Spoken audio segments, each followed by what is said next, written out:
Yo, what is going on, guys? Welcome to the video, and today I wanted to talk about games that I thought were overhyped. The first game I want to talk about is Cyberpunk. Oh man, I remember this game was so overhyped when we first saw the E3 trailer back in E3 2012. Everybody was extremely excited for this game. They made a ton of promises. The whole game was about you playing as a hired mercenary named V on a job to steal an item called the Immortality Chip. The job goes completely south, leaving you left for dead. You are kept alive somehow, though, by the Immortality Chip and are connected to a criminal rock star named Johnny Silverhand. You later find out that the chip is killing you, and you have a limited amount of time before Johnny takes complete control of V's body, and V is left to an unfortunate fate. CD Projekt Red made a ton of promises, and they didn't deliver. On top of the game just releasing a glitchy and buggy mess, there were so many game-breaking bugs in this game. It was absolutely ridiculous. It shouldn't have released this way. Now we have the game, and it's really good, actually. It's, from what I've played, I actually quite enjoyed it.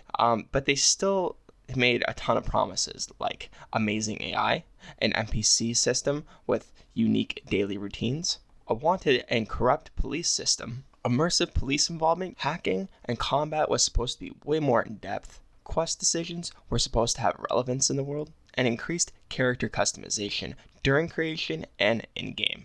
This game was really disappointing. I remember picking it up when it first came out, and man, let me tell you, for some reason, when I first picked up this game, I thought it was going to be like the best game ever. I remember how hyped I was for this game, and this is lesson number one of not to get overhyped for video games in the modern day. So, yeah.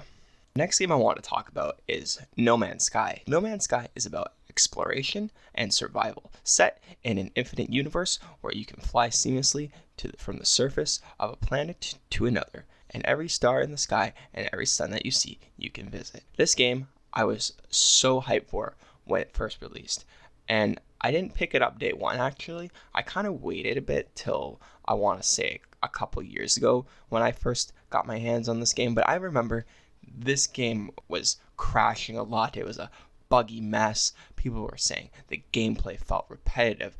You could find these alien monoliths or chase down transmissions. You could find crashed ships or alien outposts or even explore abandoned bases on every planet. But that's all you could really do. It got really repetitive. It got really boring. People just weren't really liking the gameplay loop.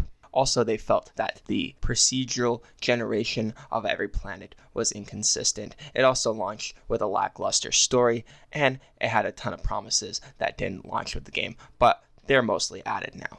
This game, like I said before, I was extremely hyped for this game. I thought it was going to be so cool traveling to like every single planet and getting to experience this whole different experience on a different planet. And I don't know, I built this game up in my head, and I was just like, I thought this game was gonna be super amazing, but also you had to be a little bit skeptical too, because Hello Games was only really known for the Joe Danger series. I believe it was the Joe Danger series, and I played those games. They were fun little indie games, but this was an indie developer trying to do something on a scale that was never seen before at the time, and now we have games like Starfield, and yeah, it's this was a big letdown at first, and I still haven't really returned to the game since the last time I played it. I still kind of felt pretty disappointed, but a lot of people seem to enjoy the game. The next game I want to talk about is Mass Effect Andromeda. Mass Effect Andromeda was developed by BioWare. The Andromeda Initiative sets course for the new galaxy, hoping to find a new home for the species of the Milky Way. A male or female Pathfinder searches the galaxy for Andromeda for a new home for humanity, since Earth has been threatened. Oh, Andromeda. I remember loving the original Mass Effect trilogy. I thought it was one of the best sci-fi games I have ever played. I remember when Mass Effect was exclusive to the Xbox, at least the first game was, and let me tell you, man, I was so jealous of Xbox back in the day. I really wanted to get my hands on it, and then once I finally played Mass Effect 2 and I played Mass Effect 3 on the PS3, I fell in love with these games. I thought they were great. The storytelling, the companions, the way you could choose your dialogue and different outcomes would happen, the different endings. I honestly thought this game was great. The gameplay was awesome. It was really great. I really liked Mass Effect a lot. We played Andromeda. It was supposed to be really good. It was hyped up. There was a lot of promises made with this game, but I didn't like it because the story, in my opinion, was the weakest in the series. It released a glitchy and buggy mess, and some bugs were game-breaking. Character models looked funny. If you remember seeing the character models, their faces just looked really weird. I don't know what was going on. I don't know what BioWare was thinking. The voice acting was bad. The gameplay felt a little repetitive at times, and honestly, this game, although it was overhyped and it did release in a pretty terrible state, I think people were a little bit too harsh on this one because of the expectations of the original trilogy, and also the lackluster ending of Mass Effect 3. People weren't letting that go either. People are very angry about that. So yeah, I feel like this game had it hard already on top of the way it released. But overall, do I recommend playing it? If you're a fan of Mass Effect, go for it.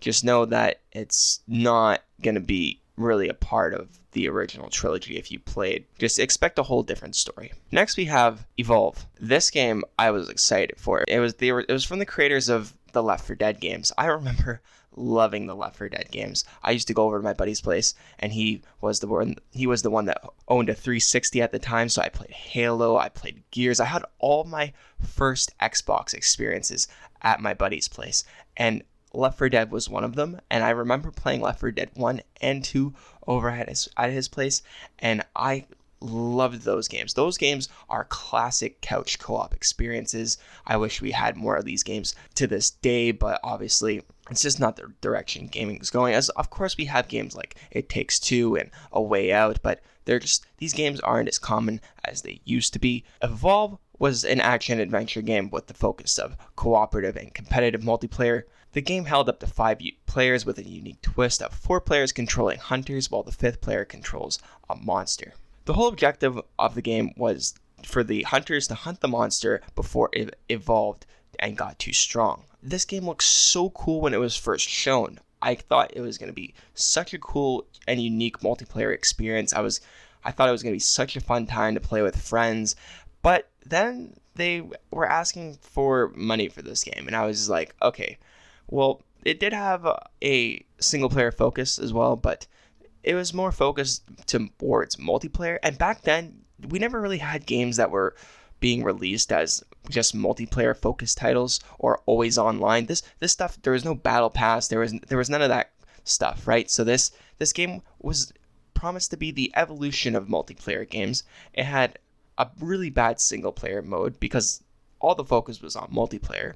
The progression system was extremely slow, and it wasn't good because the progression system tied into unlocking new characters, so it was terrible. It wasn't friendly to new players trying to get their footing for the game, and the 4v1 gameplay sounded great on paper, but led to boring or uneven games. It was also heavily monetized with DLC for a $60 game, and the game just eventually went free to play and then shut down eventually. And yeah, this game was a real big letdown. I wanted it to be good. Obviously, it wasn't. I went back and played the Stage 2 version of the game when they announced the game was going free to play, and I played maybe for a couple hours and then I was over it, and then I went back to playing Call of Duty or whatever I was playing back then, Call of Duty Battlefield. Those are basically my 2 multiplayer games I transition over to whenever I'm feeling like I want to play a good multiplayer game. And yeah, this one was a letdown. It was overhyped, in my opinion. Alright guys, hopefully you enjoyed the video. That's it for me today. Did you guys think any of these games were overhyped? Was I missing any games? Do you think other games were overhyped as much as these games? And yeah, if you did, leave a comment down below. Like, comment, and subscribe for more gaming commentaries like this one. And I'll see you guys in the next one. Peace.